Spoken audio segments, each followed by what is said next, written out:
మనం నేర్చుకునే విధానాన్ని మెరుగుపరుచుకోవడానికి కొన్ని అపోహలు అడ్డుపడుతుంటాయి.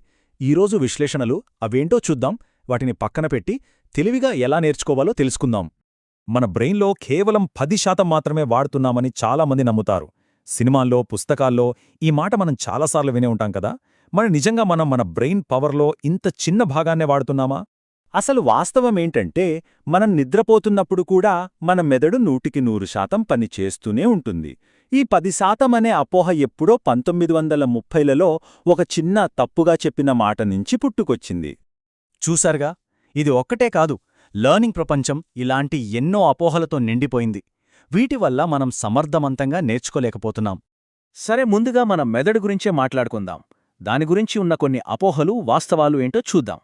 మనం తరచూ వింటూ ఉంటాం, నేను రైట్ బ్రెయిన్ పర్సన్, అందుకే క్రియేటివ్గా ఉంటాను, లేదా నాది లెఫ్ట్ బ్రెయిన్, అందుకే లాజికల్గా ఆలోచిస్తాను అని. అంటే మన సామర్థ్యాలని ఇలా మెదడులోని ఒక భాగానికి ముడిపెట్టడం ఎంతవరకు కరెక్ట్? అయితే వాస్తవం ఏంటంటే, క్రియేటివిటీ లేదా మెమరీ లాంటి సంక్లిష్టమైన పనులకు మన మెదడులోని ప్రీఫ్రంటల్ కార్టెక్స్, హిప్పోక్యాంపస్ లాంటి అనేక భాగాలు కలిసికట్టుగా పనిచేస్తాయి, అంతేకాని విడివిడిగా కాదు. అలాగే తెలివితేటలు పుట్టుకతోనే వస్తాయి, వాటిని మార్చలేం అనుకోవడం ఒక రకమైన ఫిక్స్డ్ మైండ్ సెట్. కానీ పరిశోధనలు ఏం చెప్తున్నాయంటే, ప్రయత్నం చేస్తే మన తెలివితేటల్ని పెంచుకోవచ్చు. దీన్నే గ్రోత్ మైండ్ సెట్ అంటారు. ఇది మన ఎదుగుదలకు చాలా కీలకం.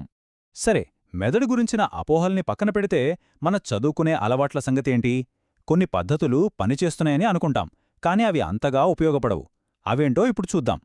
నోట్స్ని మళ్ళీ మళ్ళీ చదవడం, టెక్స్ట్ని హైలైట్ చేయడం, ఒకేసారి 2-3 పనులు చేయడం, పరీక్ష ముందు రాత్రంతా కూర్చొని చదవడం, ఇవన్నీ చాలా ప్రొడక్టివ్గా అనిపిస్తాయి. కానీ నిజానికి ఇవి పాసివ్ లెర్నింగ్ కిందకొస్తాయి. దీనికి ప్రత్యామ్నాయమే యాక్టివ్ లెర్నింగ్.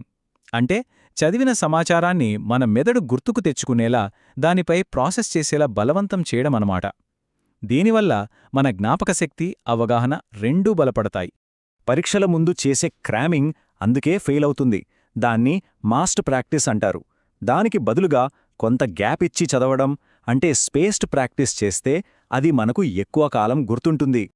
ఇక మల్టీటాస్కింగ్ విషయానికి వస్తే, ఈ స్లైడ్లో ఉన్నది చాలా ఆసక్తికరమైన విషయం. మనం ఒకేసారి 2 పనులు చేస్తున్నప్పుడు మన అటెన్షన్ రెండుగా విడిపోతుంది. పైగా ఒక పని నుంచి ఇంకో పనికి మారడానికి మెదడు కొంత శక్తిని వృధా చేస్తుంది.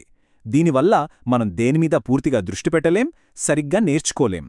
సరే, మంచి బ్రెయిన్, మంచి టెక్నిక్స్ ఉంటే సరిపోతుందా? లేదు. వీటన్నిటితో పాటు మనకు సరైన మైండ్ సెట్ కూడా ఉండాలి. అదే మాస్టరీకి దారి. తప్పులు చెయ్యకుండా ఉండాలి. ఇదే నేర్చుకోవడంలో మన లక్ష్యమా? ఫెయిల్ అవుతామనే భయం మనల్ని వెనక్కి లాగుతుంది. కాని నిజంగా తప్పులనేవి మనకు అంత అవసరమా?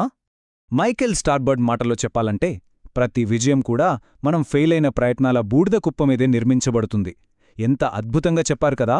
అంటే ఫెయిల్యూర్ అనేది అంతం కాదు, విజయానికి అదొక పునాది అన్నమాట. తప్పుల్ని ఒక ఇటరేషన్లాగా చూడాలి. అంటే ఏదైనా ప్రయత్నిస్తాం, తప్పు చేస్తాం. అప్పుడు ఇది ఎందుకు తప్పు అని మనల్ని మనం ప్రశ్నించుకోవాలి. దాన్ని సరిదిద్దుకుని మళ్ళీ ప్రయత్నించాలి. ఈ ప్రాసెస్లోనే మనం నేర్చుకుంటాం. మొసలి కుక్కకు కొత్త ట్రిక్స్ నేర్పలేం అనే సామెత వినే ఉంటారు. కాని ఇది కూడా ఒక అపోహే. మన మెదళ్ళు ఏ వయస్సులోనైనా చాలా అడాప్టబుల్గా ఉంటాయి. అంటే వయస్సుతో సంబంధం లేకుండా కొత్త విషయాలు నేర్చుకోగలవు. సో మొత్తం మీద మనం గుర్తుంచుకోవాల్సిందేంటంటే, కష్టపడి చదవడం నుంచి తెలివిగా చదవడం వైపు మారాలి. అంటే ఎక్కువ గంటలు కూర్చోవడం కాదు, మంచి స్ట్రాటజీస్, సరియైన మైండ్ సెట్తో చదవాలి. ప్యాసివ్గా వినడం కాదు, యాక్టివ్గా గుర్తు తెచ్చుకోవాలి. మరిప్పుడు ఆలోచించాల్సిన విషయం ఏంటంటే, మన లెర్నింగ్లో అడ్డుగా ఉన్న ఈ అపోహల్లో దేన్ని మొదటగా బద్దలుకొట్టబోతున్నాం? మన లెర్నింగ్ పద్ధతిని మరింత సమర్థవంతంగా మార్చుకోబోతున్నాం?